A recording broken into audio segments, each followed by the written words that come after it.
I'm J.R. Church. Welcome to today's Prophecy in the News. And I'm Gary Stearman. Today we're going to discuss another part in Eschatology 101, Chapter 5, The Secrets of Psalm 90. It's a fascinating study. To me, this is the pivotal point of the foundational doctrine of the entire Bible.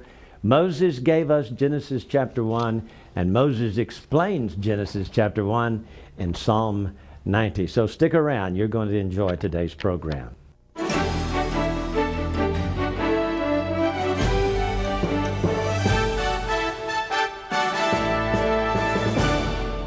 Today we're looking at the secrets of Psalm 90. There are 17 verses in the Psalm, and they naturally divide into 7 parts, corresponding with the 6 days of creation and the 7th day wherein God rested. An outline of Psalm 90 would go something like this. The first 4 verses describe creation day 1. The 5th verse describes creation day 2. Creation day 3 would be 5 through 7. Creation day 4, 8 through 10. Creation day 5, 10 and 11. Creation day 6, verses 12 and 13. And the great Sabbath rest in verses 14 through 17. Moses not only wrote Psalm 90, but he also wrote 91, 92, 93, 94, 95, 96, 97, 98, 99, and 100. There are 11 stanzas here in the Song of Moses. And Gary Stearman is here to discuss with me the secrets of Psalm 90. Well, J.R., let's begin by reading the first 4 verses. We can discuss them. Lord, thou hast been our dwelling place in all generations. Before the mountains were brought forth, or ever thou hadst formed the earth and the world, even from everlasting to everlasting, thou art God. Thou turnest man to destruction, and sayest, Return, ye children of man. Here's verse 4. For 1,000 years in thy sight are but as yesterday, when it's past, and as a watch in the night. J.R., those may be some of the most important words in the Bible. There's the key that turns the lock to understand the millennial day concept. 1,000 years in thy sight are but as yesterday when it is past. Yeah. And of course Peter talked about that. A day equals 1,000 years with the Lord. And some modern theologians have said, well, you know, that's an indeterminate time. No, it's not. If the Bible says it's 1,000 years equals the day of creation, that's what it means. And so when we look at these 6 days of creation laid out in Psalm 90, you will see that each one of those creation days fits the theme of the most important events of each of those years of each millennium. Now, something I want you to notice, Gary read in the first verse, he said, Thou hast been our dwelling place in all generations. That's not most generations. That's not 90% of the generations. That's all of them. But the fascinating thing about it is, if you'll go over to the last stanza, Psalm 100, in the last verse, you will find that Moses ends his song with, For the Lord is good, his mercy is everlasting, and his truth endureth to all generations. So he begins in Psalm 90 with, Thou hast been our dwelling place in all generations, and he concludes the last verse of the last stanza with, His truth endureth through all generations. Gary, that covers them all. That's 6,000 years plus 1,000 years of the millennial reign. And when everything is over and the final judgment is given and the wicked are cast into the lake of fire, then we see the holy city, New Jerusalem, coming down from God out of heaven. The universe is renovated with fire. There's a new heaven and a new earth wherein dwelleth righteousness. From the creation, when God said, Let there be light, to the recreation, that's all generations. Well, God gave Moses the whole picture. Didn't leave anything out. And J.R., what's interesting is that woven through Psalm 90, we find something else. We find creation. And we find the 6 days of creation, just as clearly as you can imagine. Verse 2 talks about the formation of the earth. Verse 2 says, Before the mountains were brought forth, or ever thou hadst formed the earth and the world, even from everlasting to everlasting, thou art God. Now, J.R., that would be day 1. Yeah. And actually, it takes us to the beginning, doesn't it? It does. And Genesis 1:1 says, In the beginning God created the heavens and the earth. And so we have here basically the same thing that it's talking about. And when God said, let there be light, there was light. God saw the light, that it was good, divided the day from the night, and the evening and the morning were the first day. So here we have the first day of creation, but even more remarkable than that, he said he turneth men to destruction. Gary, that's the first 1,000 years of humankind. It is, and we have this terrible drama played out in the pre-flood era, in which sin came in the garden, and the descendants of Cain came to populate the earth. The fallen angels corrupted the morals of mankind. And all of that is woven in. If you know what to look for, it's all woven into this psalm. Yes, and Adam lived 930 years. And Gary, he says in verse 4, 1,000 years in thy sight are but as yesterday. That's 930 years. And as a watch in the night. The rabbis say that's the other 70 years that Adam didn't live. Fascinating, isn't it? It They is. wrap it all up in a neat little bow. And in fact, later on in this psalm, he refers to the 70 Yes. allotted to man. So it's all here. Yeah. Now the rabbis say that Adam was going to live for 1,000 years. But when he came, God showed him all the panorama of every generation, what would happen in the future. When he saw David's birth, David died in infancy. And Adam said, oh, we can't have that. He's the lineage of the Messiah. So, now this is the rabbis talking, okay? So Adam gave him 70 years of his life. Therefore, Adam only lived 930 years and David lived for 70. Amazing. Amazing, isn't it? Not only amazing, but it's a beautiful metaphor. Yes. Because it is as though through the life of Adam, God is saying to mankind, you go out and you finish what Adam started. You have those last 70 years. Yeah. How about that? Well, it's a fascinating study here. Let's look at day 2, Gary, and talk about it. Creation day 2, and let's begin in verse 5. Thou carriest them away as with a flood. Well, my goodness, what would that be? The flood. They are as asleep. In the morning, they're like grass which groweth up. In the morning, it flourisheth, groweth up. In the evening, it is cut down and withereth. For we're consumed by thine anger, by thy wrath we are troubled. Now, let's start with the flood idea here. That's in the second millennium, so we've got, day 2. Listen to day 2 of creation. God said, let there be a firmament in the midst of the waters. Let it divide the waters from the waters. God made the firmament, divided the waters which were under the firmament from the waters which were above the firmament. It was so. God saw the firmament, called the firmament heaven, and the evening and the morning were the second day. Please notice, he did not say it's good. He did not say it's good. At the end of every other day, God said that's good, except for this time. And this would be the second day of creation, representing the second millennium of mankind and the great flood of Noah. Amazing. It's amazing, and we have to ask ourselves here, starting in book 4 of the Psalms, Psalm 90.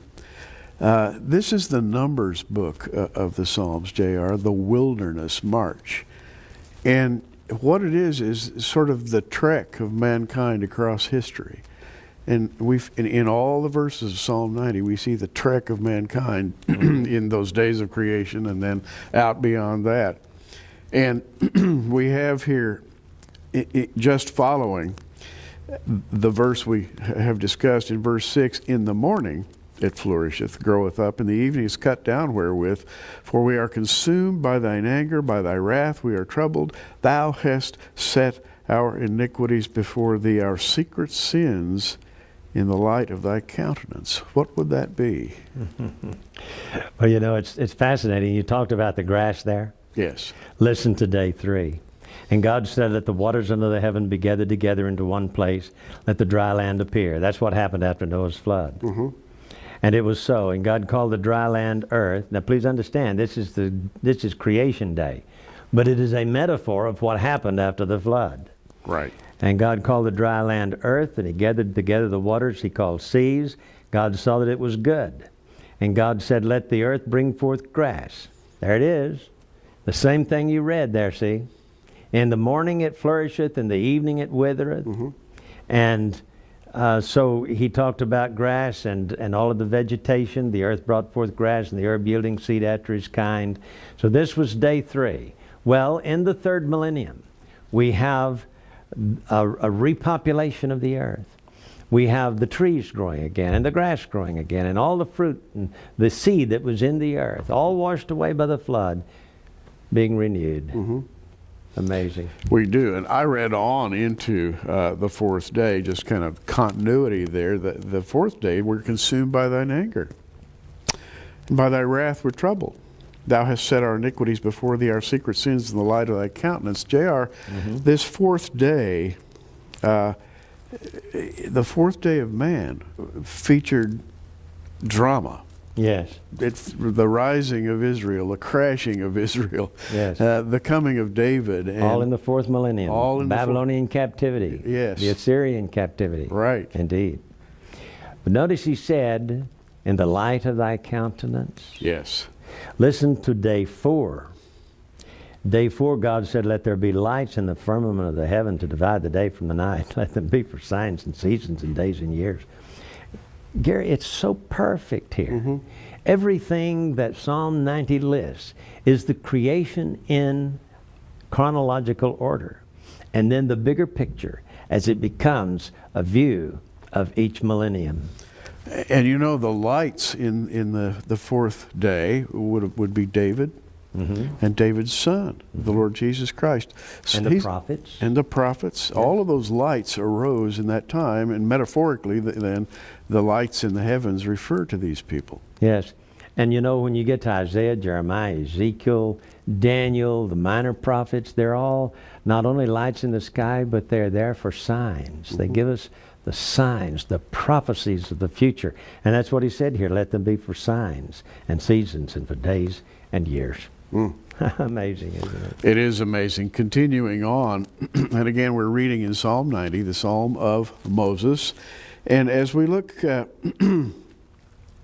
verse 9, for all our days are passed away in thy wrath. We spend our years as a tale that is told. The days of our years are 70 and if by reason of strength they be 80 years, yet is their strength labor and sorrow.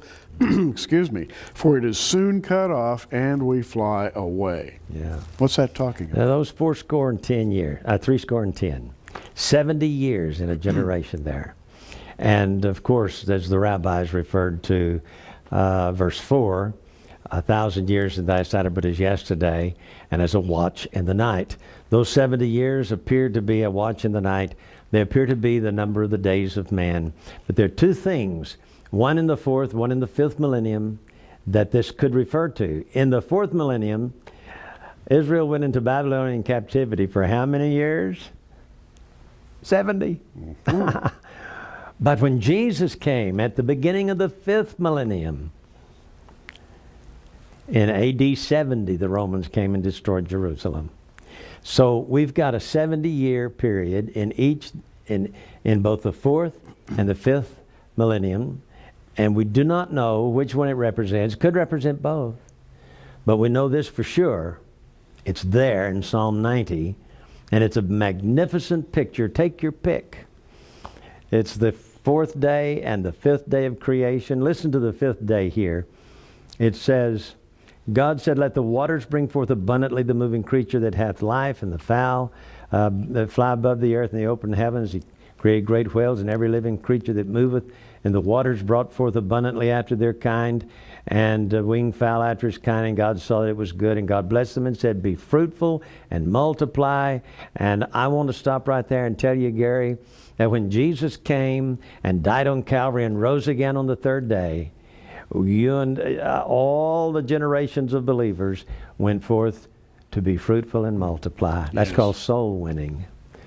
Jesus said, go into all the world and preach the gospel to every creature. He said, you shall be witnesses unto me, both in Jerusalem, Judea, and to the uttermost parts of the earth. That's the same kind of statement here that he says, be fruitful and multiply. And in that day, the creatures in heaven were formed.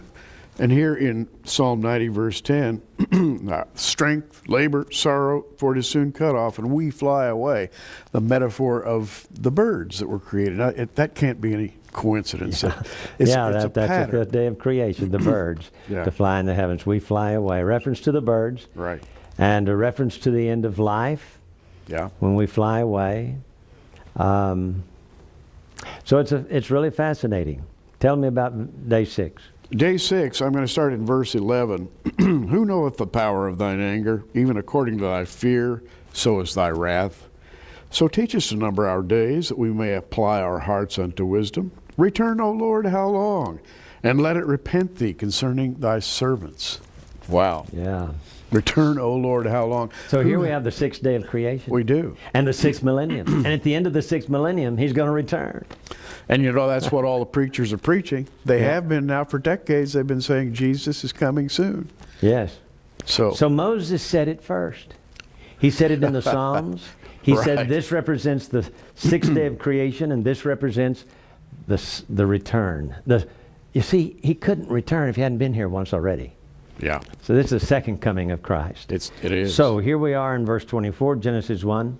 God said, let the earth bring forth a living creature after his kind, cattle and creeping thing, and beasts of the earth after his kind. It was so. And God made the beasts of the earth after his kind, and the cattle after his kind, and creeping things upon the earth. And God saw that it was good. And God said, let us make man in our image. Gary, that's the resurrection. Mm-hmm. I mean, it's a metaphor of the resurrection, okay? This is the original creation. One of these days, at the end of the 6th millennium, when he returns, he's going to recreate us in the image of God. And let them have dominion over the fish of the sea, fowl of the air, cattle over all the earth. That's the millennial reign of Christ coming up. And he says, so God created men in his own image. In the image of God created he him. And God blessed them and said unto them, be fruitful and multiply. You notice that's spoken twice. One in day 5 and one in day 6. That's the 5th millennium and the 6th millennium. That means that the gospel will spread from Jerusalem around the world, reaching the sinner, reaching souls for Christ for 2,000 years. That's what it means. No wonder then the dispensation of grace has lasted for 2,000 years. It was predicted right here in the days of creation. And in this, we have this phrase, so teach us to number our days. Mm-hmm. Now, that's a declaration. It's almost a command. Teach us to number our days. That's the important thing about reading the Bible and understanding prophecy, I think. And also, and it just hit me, this is the Numbers book of the Psalms. Yes. And back in the book of Numbers. It's the first chapter in the Numbers book. First chapter in the Numbers book of the Psalms. And back in the book of Numbers, there was a census. But here, the idea of numbering is taken to a higher level. Yes. We're not just counting people here. We're counting spiritual truths and prophetic truths. Teach us to number our days that we may apply our hearts to wisdom. I think that's just fantastic. Yeah, so here we are looking at Psalm 90, and every generation since Moses has had this. Yeah. From 1500 BC until the present day, Moses said, teach us to number our days. Well, he begins with all generations. He ends in Psalm 100, verse 5, with all generations. I think he means all the days, don't you? I think he means 6,000 years. He's trying to teach us in Psalm 90 that each day of creation represents 1,000 years of mankind's history. And it is not at the end of the 7th millennium that he says, teach us to number our days. That's right. It's at the end of the 6th day, of the 6th millennium, that he says, teach us to number our days. Fascinating. Well, reading on, I'm going to read 14 through 17 here, the concluding verses. Oh, satisfy us early with thine mercy, that we may rejoice and be glad all our days. Make us glad according to the days wherein thou hast afflicted us, and the years wherein we have seen evil. Let thy work appear unto thy servants, and thy glory unto their children. And the beauty of the Lord our God be upon us. And establish thou the work of our hands upon us. Yea, the work of our hands, establish thou it. Yeah. That's a prayer. And Moses here is appealing to the Lord. Establish the work of our hands. This is the cry of Israel. Yes, this is the Messianic era. It is. This is the millennial reign of Christ. And so, on the seventh day, God ended his work which he made, and he rested on the seventh day from all his work which he had made. There it is. Isn't that amazing? Now, the fascinating thing about this is that you just read in Psalm 90 that he wanted us to number our days. And let me see if I can get over here to Psalm 90 right quick. I want to read it to you. This is most important. Make us glad according to the days wherein thou hast afflicted us, and the years wherein we have seen evil. This is at the end of 6,000 years when Jesus comes, establishes a messianic kingdom, and Moses says, make us glad. Make us glad for our affliction. Make us glad for all those evil days. Make us glad. What? Listen. In day one, Adam sinned and brought mankind crashing down. Mm-hmm. In day two, God sent the flood to destroy the world, and Moses says, make us glad. In day three, the Jews ended up in Egyptian bondage. Make us glad for Egyptian bondage. In day four, they ended up in Assyrian captivity and Babylonian captivity. Make us glad for all those, oh, mercy. In the fifth millennium, the Romans came and destroyed Jerusalem and carted the Jews off to the slave markets of the world. For the fifth and the sixth millennia, make us glad for all those days we've suffered. Those days, those 2 days in the fifth and sixth millennium, we refer to as the Dark Ages, by the way. Yeah. That's when Israel was scattered out. And you're supposed to be glad for that. Well, you know, that's Moses' prayer. That's right. But let me tell you, we will be glad. Because we will see from God's perspective, God's plan for mankind. We will see that all the suffering, and by the way, the Jews weren't the only ones. Adam wasn't the only one. You know, Noah wasn't the only one that suffered. We suffer. We suffer from the day we are born until the day we die. We go through a series of sufferings. We are walking through the valley of Baca, so to speak, the vale of tears. And I want you to know that when this life is over, and we look back and reflect upon life, all those deep valleys of sorrow and tears will actually be mountain peak experiences for us, because we will have learned something about God's plan for our lives. In your article in Prophecy in the News, which by the way is worth studying in depth, we only have a short time here on these programs to deal with heavy subjects, but if you study the magazine and read some of the quotes and some of the supporting materials, historical materials, you'll find great insights. J.R. quotes Rabbi Avraham Foyer, and he wrote a commentary on the Psalms. And concerning this passage, J.R., he says, specifically, we await the most monumental accomplishment of Jewish history, the final reconstruction of the third Beis HaMikdash, that is, the Holy Temple. And actually, he says, since the destruction of the second temple, God has been slowly reconstructing the edifice in heaven. Now, that's the Jewish view. When it is completed, God will display his works by bringing the celestial temple down to earth. So, even in the darkest of hours, the Jews somehow turned this into light. Yeah. Isn't that amazing? It certainly is. We know that Israel is suffering today. Look at what Israel suffered in the Holocaust. 6 million Jews died. Men, women, children, murdered, slaughtered by the Nazis. And they cried out, where was God? Where was God during the Holocaust? But I can tell you that even though they're suffering today in Israel, God has brought them back, but their suffering is not over. They got to go through Jacob's trouble. Paul said, for the suffering of this life which is but for a moment, is not to be compared with the glory of the life to come. If we suffer with him, we shall also reign with him. You know, all the rewards we talk about in the Bible, when they get to the judgment seat of Christ, those rewards, you know, you win a soul, you get a soul winner's crown. You do good by giving some food to some hungry people, and you win another crown. And you do this for the Lord, and you win another. What about the suffering? Oh, yes. There's a crown for suffering. And I know that it's difficult for us to understand why we suffer pain. I had a minister tell me yesterday that sometimes the Lord gives us the ministry of pain. It's hard to understand, but if we'll just glorify God through our pain and our sicknesses and our sufferings, one day we'll be glad. We'll look back on this and say, "Oh, I wish I had some buttered manna to eat while I was going through that." Amen. You know what I'm saying? Well, you know, Paul said, and Paul had a deep, heartfelt sadness for his people. But he said this in Romans 11:12.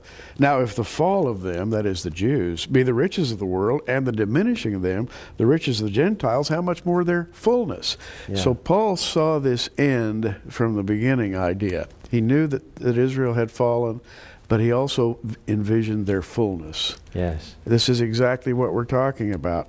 And he talked about a mystery too. In Romans 11:25, I would not, brethren, that you should be ignorant of this mystery, lest you should be wise in your own conceits, that blindness in part has happened to Israel until the fullness of the Gentiles be come in, and so all Israel shall be saved. And you know, all Israel kind of takes me back to the words of the Psalm of Moses. All generations, you know. Yep. The plan of God includes all generations. Yes, it does. So, the article is in our May edition of Prophecy in the News magazine. If you don't have it, you don't subscribe. I urge you to get it today. You can call the phone number at the bottom of your screen, 1-800-475-1111, and order it today. It's $2.95, but hey, why not subscribe for the next year? If you will, ask those that you're talking to on the phone when you call to order this to tell you about the bonuses. We give you 4 free books or 3 free videos, your choice, if you will subscribe to Prophecy in the News magazine. And may I say that this last month of April, very difficult month financially. It seemed like every April is. I guess the government's taking more and more of people's tax money. We need to hear from you. We need to build back up. Don't let us have a bad summer, okay? I'm J.R. Church with Gary Stearman. Until next time, keep looking up. Prophecy in the News is a viewer-supported ministry sponsored by our many friends across America and in your area. For your gift of $10, you can receive a special edition of our current program on an audio CD, or for a gift of $20, we'll send you our programs on DVD videos. For either order, call the 800 number on your screen right now.